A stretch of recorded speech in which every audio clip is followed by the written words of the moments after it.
Good evening, everyone. Thank you for joining us for another installment of ANF Plus Top Stories and Weather. We're going to start off with weather tonight, as we do every evening, but we are watching for strong to severe thunderstorms to move into the area later this week. So that's going to be important. A lot of folks trying to make plans. We're going to also have those top stories for you. Blair Miller is in the house. He's also trying to get out of town on Thursday, so he's very interested in the timing. I'm wondering what this is going to be like. You said 5 a.m. flight? Yeah, Thursday morning. Yeah, so we'll have to plan it out for you so that you know what you're getting into. You need to make sure it's okay. Find out if it's going to be turbulent or if it's going to be smooth. So we want to get you together. We'll start off with weather. And as you can see, we are tracking low-end rain chances as we head into this evening and into the day tomorrow. The best chance for any showers or thunderstorms tonight are going to be very isolated north of I-20. I think it's going to be in the mountains tonight. And as we head into Wednesday afternoon, it's going to be another one of those days where anything that fires up in the afternoon is going to be in extreme North Georgia, pretty much in the mountains. But as we head into Wednesday night, that's where we're going to start to see more widespread showers and storms building up. This is kind of going to be prefrontal before that front pushes through. There's going to be some storms that fire up in the evening. And then Thursday is that first alert weather day. That line actually moves through our area. There's a little bit of a severe weather risk there. And then the forecast actually gets amazing. If you were looking to get outside for a Mother's Day weekend, Saturday, Sunday, doesn't matter your pick. It's looking amazing. There's just a little bit of a wind breeze, 10 to 20 miles per hour gusts possible through the weekend. But other than that, it's going to be low humidity, lots of sunshine, and just gorgeous temperature. So let's get you through the aggressive weather. Thank you for everyone that's joining us on YouTube, because I see all of y'all in the YouTube chat. You can throw some comments in there. I'll respond to it. And when I'm gone, Blair's going to be here. He can respond to your I always comments. forget to look over there. Yeah, you got it. Yeah, it's a little chat over here. Some nights they're quiet. Some nights they're a little bit energetic. You always ask people where they're from. Yeah, when they start talking to me, I'll ask them where they're from. Yeah, when they're silent, I'm just kind of like let them Not sit much over there. to say. Yeah, For silent. but I do want to start off with where we are right now. It's warm outside. Probably didn't need me to tell you. It's been in the 80s for the bulk of the afternoon. We're mainly dry here in the city. Nice breeze out of the southwest. It's not a bad night to be out on the patio, out on the balcony, on a rooftop somewhere. A little warm. We're calling it about a 20% chance of showers, and this is mainly north of the city as we head into the evening. A stray rumble. Right now we're tracking that in Alabama. I do think some of our northwesternmost communities will see a spotty shower or storm tonight. It's going to be warm through the overnight. I don't know if you've been sleeping with the AC on, but if you haven't, you're probably going to do it tonight. Near 70 degrees for the start of the day. And then as we head into tomorrow, that's going to be our first chance, our first round of storms. It's going to be isolated tomorrow, but it is round one. Level 2 out of 5 risk for areas that you see highlighted in yellow. That's extreme north metro and the mountains, and then level 1 for everyone else into the city of Atlanta. We're talking about damaging winds being our most prominent feature with some of these stronger thunderstorms, but they're probably going to produce some decent hail. We had a ping pong size hail yesterday reported out in Jackson County with that rogue thunderstorm that was severe. And we could see some quarter-size hail, maybe even up to ping-pong size in some of the strongest storms. There is a tornado risk tomorrow, but it is very low. It's not zero. It's closer to 2%. But this isn't the most spinny type of setup. But nonetheless, non-zero. So something for us to watch as we head through the day. Here's the hour-by-hour breakdown, which is important, guys, because with this setup, especially with these prefrontal storms that are going to build into the area, you may actually hear us accidentally slip and call them MCSs on TV. Basically, it's a mesocomplex, a system of storms that moves through. That's the scientific term for that kind of cluster. Physics. Yeah. The physics PhD over there. Hush. Yeah, but we all say it sometimes. It slips. But with these type of complexes, it's very, models don't really do the best at the exact timing. It'll get it within a 3-hour window, and that's why sometimes you'll see the models, they'll shift it an hour or two. We were actually looking at this earlier today, and we were like, we know we're going to get MCS that comes in Wednesday night. It's just that most of the models weren't picking up on it, and thankfully they finally started to today. Actually, at 5 o'clock they started picking up on it. Why is that? Why would it be delayed Because like it's such a small scale feature. You got to think about it. Models, not to get all nerdy, but models are basically data points are taken from around the globe, and they're ingested into a series of physics equations. That's why physics, because it's essentially physics equations for radiation, for clouds, for different dynamics in the atmosphere.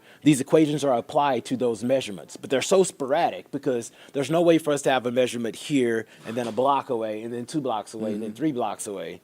It's just impossible. right. So you're getting all of these measurements from these random places, plus data from aircraft that's all kind of ingested, and these models run. Some models run every hour, some run every 3, every 6. It just depends on the models. It takes a lot of computing energy to do that, and we're not starting with the most detailed observations. So picking up on something that's small scale that may happen over the course of maybe 30 or 40 miles, whenever your data points are maybe 40 or 50 Right. miles apart, to get like Yeah. initializing data, it just sometimes models struggle. They'll eventually catch on the closer you get to an event, because the closer you get to an event, the more likely you are to be at a closer data point. Yeah. Not to get all nerdy, but there we go. Sorry, you did everybody. anyway. It's okay. Thank y'all for sticking around for meteorology class. But at 8 o'clock, we do expect things to be fairly dry tomorrow morning. Maybe a spotty sprinkle, but you can see that the bulk of the convection will be isolated to areas far north of I-20. And we do see a little bit of an MCS start to move through the mountains at around 1 o'clock Wednesday afternoon, and then we dry out. We see lots of sunshine. We see lots of warmth, lots of sunshine warming up the atmosphere. We get into the mid to upper 80s at around 5 o'clock, and then we see that secondary MCS start to push through the area in the evening, meaning another cluster of thunderstorms. And once again, this cluster is hanging out north of I-20. Good evening, Terrence. Good evening from the city of South Fulton, ATU Strong. Thank you so much, Terrence, for joining us this evening. Hopefully you are enjoying some of this warm, dry weather that we're getting in South Fulton. I'm going to be enjoying some of that this evening when I get off work. But it's going to cool down after these storms, right? Oh, well, yeah. So, well, after the Thursday storms, yes. So MCS, scattered showers and storms moving through North Georgia at around 11 o'clock Wednesday evening. And then we get a little bit of a lull, and then here comes that cold front. It's finally starting to move through. This is going to be the greatest driver of instability, which means it's going to be the potential for the most widespread rain and thunderstorms. And the timing of this also has been fluctuating a little bit. We know it's going to be in the morning. The models were thinking that it was going to be very, very late in the morning. Looks like we'll start to see this moving into northwest Georgia roughly 5 to 7 o'clock in the morning. Pushing into the metro, this model has been speeding this up a whole lot faster than some of the newer models. The earlier models were doing so, but we do think that we'll have widespread showers and storms moving through the metro roughly 9 to 11 o'clock in the morning. And with it moving so fast, we think that we could dry out a little bit earlier. So maybe a spotty shower thunderstorm around Thursday afternoon when the kids are going to school, coming home from school, leaving going to their after school activities. That also means that a drier evening commute, and then we will see things start to cool down on the back end. With that being said, with that secondary push of storms that moves in on Thursday, the higher potential for strong to severe storms will be south and east of the city. So it's almost flip-flopping the Wednesday evening areas where there's a higher risk, and the Thursday areas, they kind of flip-flop. So it's going to be essentially the I-85 corridor points to the south, points to the east, and then a level 1 north and west of the city. What's going on? Austin is joining us. Austin Vance from Henry County is joining us in our YouTube chat. Good evening, Austin. He has one question. Do you think on Thursday if there's a level 2 risk of severe thunderstorm? Yeah, definitely a level 2 risk of severe thunderstorms. Basically, it's how we basically rate the atmosphere. What's going on in the atmosphere and what can we see? And what we expect to see are several severe thunderstorms that are producing winds that are going to be gusting 60, 65 miles per hour, and maybe even some quarter-size hail. Those are going to be our primary concerns with this. And with you down in Henry County, that best risk for strong to severe thunderstorms will happen on Thursday. Some folks are going to see that greater risk Wednesday evening through the overnight. For you in Henry County, that best risk will be on Thursday. So if you have the First Alert Weather app handy, we'll alert you to the storms. Any warnings that get in your area, we'll tell you where the lightning's 11 miles away from you, all that good stuff. But that greater risk for you in Henry County will be on Thursday with that secondary wave. Because remember, the other waves that we've shown kind of hang out in extreme North Georgia. The afternoon pop tomorrow, afternoons in the mountains pretty much. And then the tomorrow evening storms are pretty much north of I-20, far north of I-20, which means that you're away from that as well. But then as that line moves through the area, moves through the metro on Thursday morning, that's going to push into some of your issues. You said your flight is Thursday at 5 a.m. Thursday, yeah. So that could get a little dicey, because out ahead of a front, the winds do get a bit elevated. They start to gust. So even if you aren't in the storms or whatever, it could be a little bouncy, but a little bouncy. I'm okay as long as we take off. Yeah, you'll take off. It'll just be a little bouncy. I can handle that. I'm always the one helping someone on a flight who's like reaching on there and grabbing everything. So nervous. Well, that's me because I don't like flying, to be honest. I'm thinking about all the turbulent eddies and everything else that's going on out there. But Terrence just asked another question in the chat. That storm system was very strong and ferocious from out in the Midwest. Yeah, it was definitely very ferocious out there. We're going to get kind of not the exact same system. There's actually going to be another little kind of a system that develops on the tail end of that pushes into our area. We're not going to get that intensity. This system, believe it or not, as much as we're talking about the potential for those strong to severe thunderstorms, that system should be weakening as it moves through our area. Still a little bit of instability there for sure. Lots of energy out there. You can see it's hot, it's humid, all of those things, they kind of aid these thunderstorms in developing. But we're not going to get the most ferocious version of it. We're not talking about the stuff that's been firing up out in the Midwest. So as much as this is an elevated system, an elevated potential for strong storms, not expecting that monstrosity that those folks had to deal with. As far as rainfall is concerned, it's going to be widespread, half inch to an inch, but there will be some areas that pick up a little bit more than that. And I'm looking at you in the mountains. Sometimes the models with these MCSs that we're talking about, they don't really do the best job of pinpointing those locations. I do think there will be some areas in the mountains that could get up to 2 inches out of this easily, just because you're going to get multiple rounds of these showers and storms that fall through the area as we head through. Not only this evening is going to be very isolated and not a big deal, but tomorrow evening looks like the better potential for there to be some heavier downpours and stronger storms. And then, of course, everybody's getting in on the Thursday action. So eventually things trend better. This is a cold front, and I know that sounds kind of crazy saying this in May, a cold front moving through. The biggest signal in a cold front moving through this time of year is going to be the dew points dropping on the backside. And I had a conversation with one of our producers. I don't even know what show he produces now because he does a lot, but he used to be the 10 o'clock producer. I think now he's our breaking news producer. But he asked me today about dew points and humidity and all that good stuff, and I told him how dew points they're a part of the equation, that and the actual temperature. That's how you calculate relative humidity. But we look at dew points, and that's what we're showing you right here because it tells you how the atmosphere feels. And you can see that those dew points are going to go from the upper 60s Thursday, and they're going to plummet on Friday as that cooler, drier air filters in. And what that means to you tangibly is that it's going to feel better. It's going to feel more comfortable. When those dew points fall into the 50s from the upper 60s, it is noticeably like that 75, that 77, that 78, it's just going to hit different than it does when those dew points are higher. So it's going to be an amazing weekend forecast. A lot of folks are going to be celebrating Mother's Day, trying to get out and about into the streets. I know that some of y'all Sunday fun days were interrupted last week. Not everybody's, but some of y'all's. This weekend looks a whole lot better for you to get out and about and do that kind of stuff. So that's where we are as far as those dew points. So that is a win. That'll be so nice when it cools down a little bit. Oh, yeah, absolutely. Love it when that happens. Yeah. Tanya asks, love the new numbers. I guess you're talking about the bigger numbers, the 1 and the 2, just so that it pops a little bit. I think that sticks out versus just the color, especially if you're colorblind. The graphic that had the 1 popped out. Oh, and yeah, the 2, yeah. So here's the 7-day forecast with the weekend in view. There are chances for some showers and storms tomorrow. It's about a 30% chance. The bulk of this will be north of the city of Atlanta, but if you're in some of the extreme north suburbs, this could impact you. The better chance for the more impactful weather will arrive for all of us on Thursday. If you're north and west of the city, that's going to be earlier in the morning, probably as you're trying to get out the door, maybe a little bit before. Moving into the metro, that's going to be happening during the drive and your morning commute and after. Sorry, I drank 32 ounces of juice, green juice, cold pressed juice. So I'm like, sorry. You might be oversharing. I know, but I felt like it was coming and I was looking goofy, and I wanted to make sure that you guys were getting what you needed to get out of it. Terrence just said, "I can't deal with high humidity. It takes away your energy." It does, Amen, Terrence. And that is why Amen. I juice. This is why I juice. I hydrate. And I juice, and I stay inside a lot. But no, the forecast the next couple of days is where we're going to be tracking the scattered showers and storms, more widespread on Thursday, some lingering stuff in the morning on Friday, but I do think that most of us will dry out.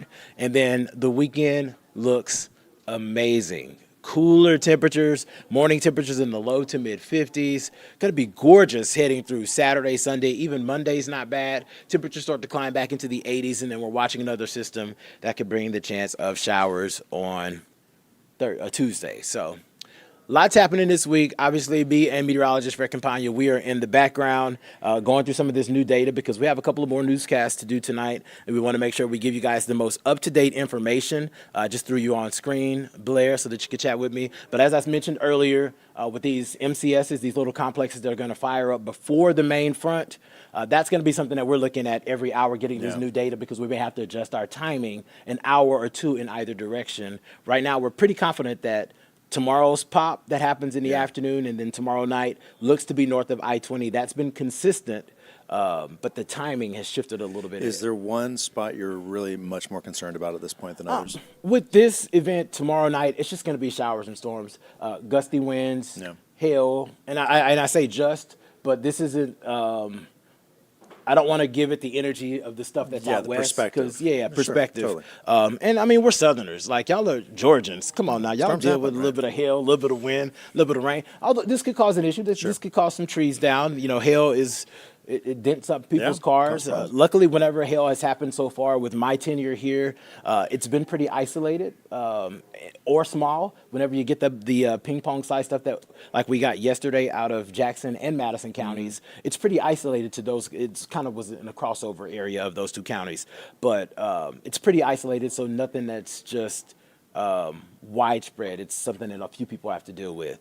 The bigger concern will be the storms Thursday, the timing of those storms on Thursday, because it's going to be moving in the morning. And we already know people's commute. I don't know if you get up at 6 in the morning. I get up at 6. But the morning commute starts at 6 here. Yeah. And it's still going on when I come to work at 1 o'clock in the afternoon. So it's going to impact somebody somewhere. And our only concern will be with heavy downpours, the roadways, the way folks drive. It's a hot mess. You're right. You don't want to mess with it. So those are going to be our concerns. Well, I know you guys are busy.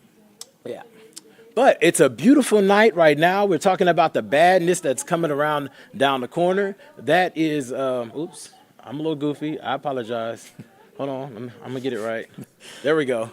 We've been talking about the crazy weather. I've done my part. Blair Miller is going to take over the conversation, and he's going to get you guys ready with what you need to know as we get ready to go through the next 24 hours. So there's been a lot of breaking news today, some updates and some stories we've been following. Yeah, and I appreciate your knowledge on all this. It's when storms come, it's important that people are getting the information. So do appreciate what you guys are doing. The team back in the newsroom, yes, sir, working hard on that. That physics degree, that master's in physics is being put to test. So thanks so much, Patrick. Appreciate it. Thanks for joining us here tonight and sticking with us. A lot of news happening today here in the newsroom right now, getting ready for our 10 and 11 o'clock newscasts for the evening. But one of the big stories is what's been happening, if you've been following this, at Dunwoody High School.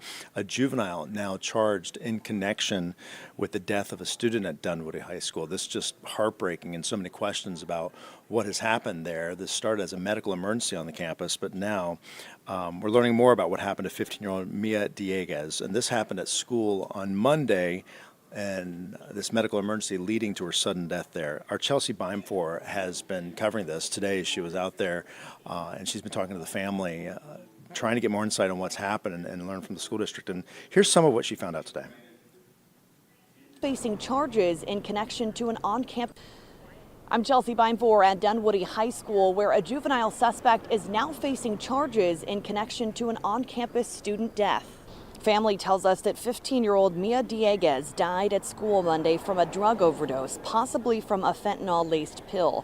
The district says she suffered a medical emergency, and another juvenile is now facing involuntary manslaughter and reckless conduct charges. Because the suspect is a minor, DeKalb Schools says they cannot release their name or any other details about the case. They did not say if the suspect is also a student at Dunwoody High School. We're waiting to learn the teen's official cause of death from the DeKalb County Medical Examiner's Office. That report from Chelsea Beimfor, who was out there at the school today, and obviously still a lot of questions on this, but a lot of heartbreak surrounding this, and a lot of students there with questions with what happened. So that's something we'll be continuing to follow here tonight and in the days to come. We've also been talking about, and this has been a big story all across the country, is those protests we've seen on college campuses and some graduations now impacted by this. And this has been a big story, especially at Emory University here in Atlanta, because of the protests we've seen on college campuses. And students there have been voting on what should happen to to the president of the university. And so the results are in on this. And here's some of what they've been saying is that Emory University students have voted they do not have confidence in University President Gregory Fenves.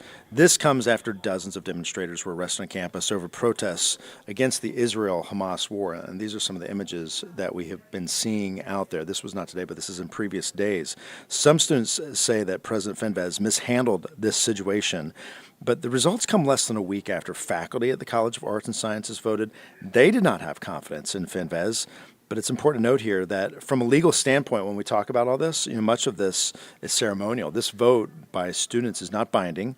Only the Board of Trustees can make leadership changes. So we'll have to see how that unfolds, because right now students have spoken, some faculty members have been speaking, and we'll see if the Board of Trustees takes any movement on this and does anything about it, because certainly it is still a big talker impacting graduation there and also at other campuses across the country. Also, there's been so much focus on the Fulton County Jail. There are now new calls for a new jail here in Fulton County, and these calls seem to be growing louder every week as the walls at the Rice Street building start to crumble, and we've been showing you that before. We've done stories on this before. We're told some of the locks and cell doors aren't even working anymore. It's that bad. Our Doug Reardon was out there today and trying to find out more about this plan to create a new Fulton County jail, and here's some of what he found out today. Well, a new jail facility wouldn't be cheap. It would cost Fulton County taxpayers around $2 billion. But Sheriff Pat Labat told lawmakers here today that is still cheaper than fixing up what they have now. It's going to be a lot less expensive to build a new county jail than to continue maintaining the jail that you have there. A subcommittee of state senators investigating the crumbling Fulton County Jail threw their support behind Sheriff Pat Labat Tuesday in the push for a new jail altogether. I think anyone that doesn't believe that Fulton County has to build a new jail, they're living on a planet that I'm not familiar with. State Senator Randy Robertson, who leads the subcommittee and is himself a former corrections officer, put the blame for jail deaths, maintenance issues, and overcrowding squarely on Fulton County commissioners. So in simple terms, Fulton County is the landlord, and they are responsible for the infrastructure. Sheriff Labat put it even more simply. So we are putting a Band-Aid on heart surgery. Labat also said staffing has become a huge issue. He asked state senators to consider lifting the state income tax for Georgia law enforcement officials to lure more recruits to the state and the county. For a period of 2 or 3 years, or period, let's take our law enforcement profession who's starving for talent and say simply, if you're in this environment and we're asking you to put your lives on the line, let's remove state taxes. Part of the problem here, some inmates have sat in jail for months or even years without a trial. This week, District Attorney Fonnie Willis said her office has plowed through hundreds of such cases while reiterating her support for a new jail. The position that they have put my sheriff in is absolutely disgusting. There are doors at that jail that don't have appropriate locks on it. He doesn't have the appropriate manpower. They are asking him to be a magician, not a sheriff. As far as how to actually pay for a new jail facility, Sheriff Labat told lawmakers here today that would likely have to come in the form of a tax hike to Fulton County taxpayers. Outside the state capitol, Doug Reardon, Atlanta News First. So we'll see what happens with that. Funding certainly could be a big part of this if the tax is approved or something that happens that impacts voters here in Fulton County. So we'll be seeing how that kind of unfolds here over the next few weeks and coming days. So we're going on these stories and more tonight for our newscasts at 10 and 11 o'clock tonight. Also, you'll be hearing from Fred Campagna and Patrick Pete as well, as they're tracking the latest of the storms that Patrick was laying out for you. So I hope you'll join myself and my co-anchor Sean Gables tonight at 11. And until then, thanks so much for joining us, and we appreciate you checking us out.